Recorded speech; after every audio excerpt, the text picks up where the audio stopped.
आखाती देशांमध्ये सुरू असलेल्या युद्धाचा परिणाम आता देशावरही दिसू लागला आहे. काही भागांमध्ये गॅस हंडीची टंचाई निर्माण होण्याची शक्यता व्यक्त केली जात असल्यानं नागरिकांमध्ये भीतीचं वातावरण आहे. आखाती देशांमध्ये सुरू असलेल्या युद्धामुळे येत्या काळात गॅस टंचाई निर्माण होईल अशी अफवा नागरिकांमध्ये पसरल्यानं चोपडा शहरातील गॅस एजन्सीजसमोर गॅस हंडी घेण्यासाठी नागरिकांनी मोठ्या प्रमाणात रांगा लावल्या आहेत. या संदर्भात गॅस एजन्सीच्या संचालकांशी संवाद साधला असता त्यांनी सांगितले की गॅस हंड्यांचा स्टॉक मुबलक प्रमाणात उपलब्ध आहे.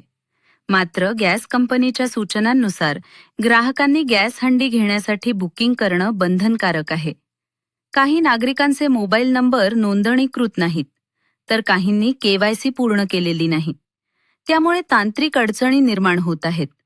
तसेच सर्व नागरिक एकाच वेळी बुकिंग करण्याचा प्रयत्न करत असल्यानं सर्व्हरही संथ गतीनं चालत आहे. बुकिंग करताना OTP न येणं अशा तांत्रिक अडचणींमुळे नागरिकांना त्रास सहन करावा लागत असल्याचं चित्र सध्या पाहायला मिळत आहे.